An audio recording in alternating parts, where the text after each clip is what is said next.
Hello everyone, welcome to another Heroes of the Great Ranger video. Today I'm continuing with my Light and Darkness coverage with Jarrod, the Black Lion Warrior.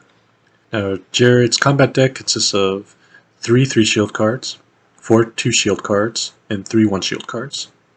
Jumping right in is Jarrod's character ability, which is Ferocity. It says, once per Ranger turn, instead of playing a card, you may discard 1 card from your hand to perform an attack with 2 dice. Note that this says instead of playing a card. So if you use Jarrod's ability, he uses up that Ranger turn. So then the enemy card would resolve next, and then the next Ranger turn would come, and so on and so on. But you can use this ability multiple times. As long as you have cards to discard from your hand, you can use it as often as you want. There's a basic attack rule where any Ranger can discard 1 card from their hand to roll a 1-die attack. In case, let's say, if they don't have any attack cards left, and they still want to attack something, they introduce that rule later. But Ferocity is a stronger version of that, so Jarrod himself can discard any of his cards to do an attack with 2 dice. And all those attacks act as normally, so you can't choose an enemy that's being guarded by another enemy card. You can power it up with like Tyrannosaurus, any cards that add dice to attacks or affect attack cards in general. You can use with Ferocity. It's a very useful card. I made use of it a lot during my playthrough with him. But jumping into his first combat card, it is Lion's Roar. It's a 0-cost maneuver card with 2 shields for defense. Its ability says gain 2 energy. Until the next Ranger turn in this battle, each time a Ranger suffers damage, reduce that damage by 2. Now this is a fantastic card to play if you know there's, let's say you're fighting a boss, and you know there's a big attack coming that there's no way you can stop it from resolving. So for your Ranger turn, you decide to play Lion's Roar, give yourself 2 energy, and it says each time a Ranger suffers damage. So it affects every single Ranger until the next Ranger turn. This effect is in play. So if there's a boss card that deals, let's say, 5 damage to each Ranger. Now, if each Ranger has that damage reduced by 2, because it says each time a Ranger suffers damage, so you don't have to pick and choose. Every Ranger gets reduced by 2, so now they're only taking 3, which means that if every Ranger has 1 3-shield card on top of their deck, that's the only card they're going to lose. Lion's Roar is especially good if you're fighting, let's say, a foot soldier that's going to deal 2 damage to every Ranger or multiple Rangers. You can just play this, so you don't lose any damage, and you gain 2 energy so you can spend it on, let's say, a power weapon next turn. His next card is Intercepting Strike. It's a 1-cost reaction card with 2 shields for defense. Its ability says play this card when any Ranger discards a card for defense. Deal an amount of damage to an enemy card of your choice equal to the number of shields on the discarded card. So using my example from Lion's Roar, if you had played Lion's Roar, boss card did 5 damage to each Ranger, but because of Lion's Roar, they're now only taking 3, and let's say one of the Rangers revealed a 3 shield, so now that card gets discarded because its shield value matches the damage being taken. You could play Intercepting Strike for 1 energy, and now you're dealing 3 damage to any enemy card on the board. So it can be guarded, it can be unguarded, whatever you want. Intercepting Strike is very powerful, 1 cost.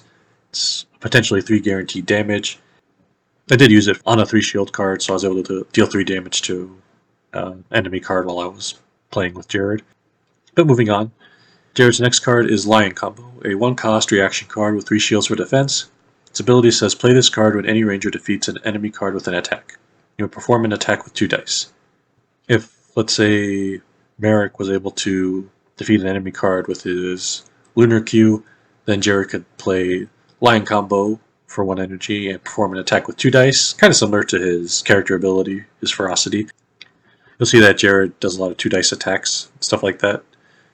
It's a good card. It's an additional attack without having to use up your Ranger turn, and you could maybe take out an additional foot soldier with it. I assume that's why they have him taking down a Rinchi in the picture. His next combat card is my personal favorite in his deck. It's the Claws of Fire. It is a 2-cost maneuver card with 1 shield for defense. Its ability says choose an enemy card with a health value of 4 or less. Immediately defeat that card. So this card can take out even sometimes boss enemy cards, because some of them do have low attack. Some of them do have low health values. And if you're able to lower health value of enemy cards through the use of other combat cards, then Claws of Fire becomes even more powerful. I did use Jarrod a long time ago against Astronema. She does have 1 or 2 cards that only has 4 health, so Claws of Fire was able to take care of it without any issues. And you can say it defeats the enemy card, so it's flipped face down. If it's a foot soldier you're getting rid of, that foot soldier would be defeated, the figure gets removed, added to the experience board. Very powerful card for 2 energy, and the defeated card, obviously, its effects don't work anymore. If it was a passive card you got rid of. Classifier is also really good if you're playing against Rinchy beasts, like elite foot soldiers who tend to have higher health. They usually have 4, so Classifier can easily get rid of them. He has 2 copies of it. I mean, kind of spoiler for that. It's, like I said, this is my favorite card of his in the deck. But now let's move on to Zocado Power. It's a 1-cost reaction card with 1 shield for defense. Its ability says play this card at the start of any ranger turn.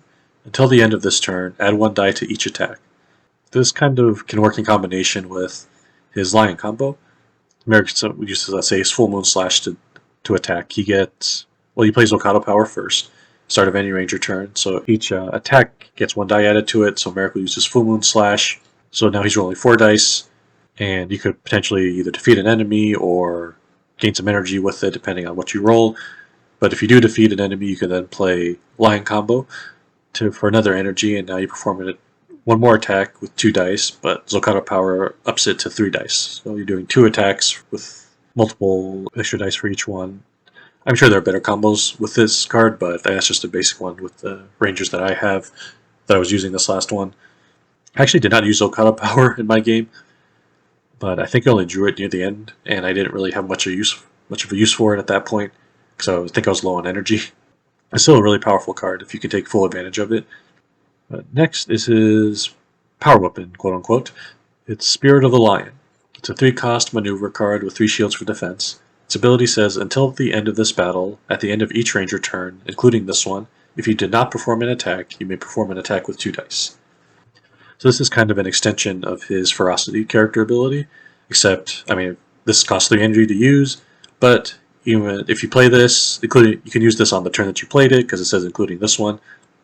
As long as you didn't actually perform an attack, you can perform one with 2 dice at the end of each ranger turn. So you played this, then you perform an attack with 2 dice. The next turn, Heckle can play your card. Maybe they can play their... Heckle uses his Spinal Blade from the discard pile, so it's only costing 2. He does his attack, and since Jarrod himself did not perform an attack, you can now use his Spirit of the Lion activates, so you can do an additional attack with 2 dice. If you manage to use Zocado Power at the start of that ranger turn, then all of these attacks are getting an extra die as well. So I did use Spirit of the Lion, not in this game, but in the first time I used Jarrod, and it really helped a lot against Astronema, because I was constantly doing an extra 1 or 2 damage every ranger turn, because I wasn't using Jarrod to attack, I was just keeping him aside, letting the other rangers go, and so I could keep doing an additional damage here and there. Just keep in mind, all of these attacks follow the rules of basic attacks. You cannot choose an enemy card that's being guarded, but you can add additional dice to it, like Tyrannosaurus, stuff like that. And finally, I will talk about his Zord, which is the Lion Animal Spirit. Its ability says, exhaust this card before any ranger performs an attack with 3 dice or fewer. Add 2 damage to that attack. I mean, as you can see, a lot of Jarrod's attack cards, he only performs attacks with 2 dice. So he can easily use the Lion Animal Spirit with him. You're not adding dice to the attack, but you're adding 2 guaranteed damage to that attack. So if he had used his Lion combo for 2 dice, you're now rolling 2 dice and dealing 2 guaranteed damage to a single target.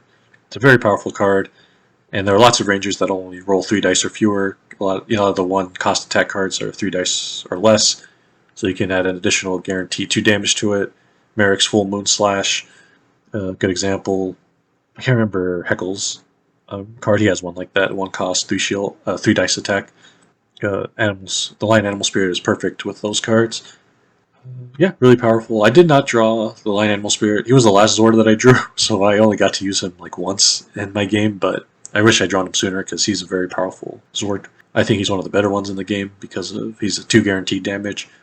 But yeah, as you can see, actually, in addition to Jarrod's whole thing of doing a lot of attacks with 2 dice, you'll also notice that none of his combat cards are attack cards. He only has maneuvers and reactions in his deck. As far as I know, he's the only ranger that has that. Off the top of my head, anyway, he's the only one that has this set up in terms of He has no attack cards in his deck. He only performs maneuvers and reactions. But as you can see, he has ways of performing attacks that aren't attack cards. So that's what makes him a very interesting Ranger. And so he would actually, since he doesn't perform attacks, he actually, I think, team up pretty well with Flynn, who's, I think it's Time Burst, his character ability that Rangers may take an additional turn, but they can only play maneuver cards. Jarrod would be a perfect candidate. But yeah, I really like playing as Jarrod. He's pretty awesome.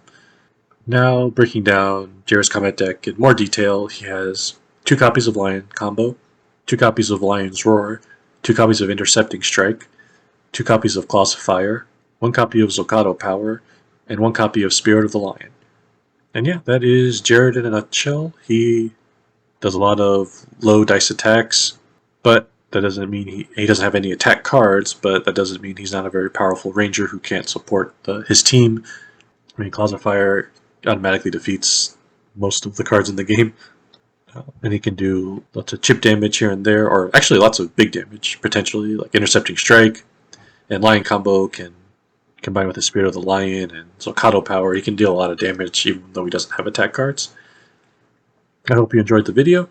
Head on over to OnceRanger.com, check out the full card database, and affiliate links will be provided below. Thank you.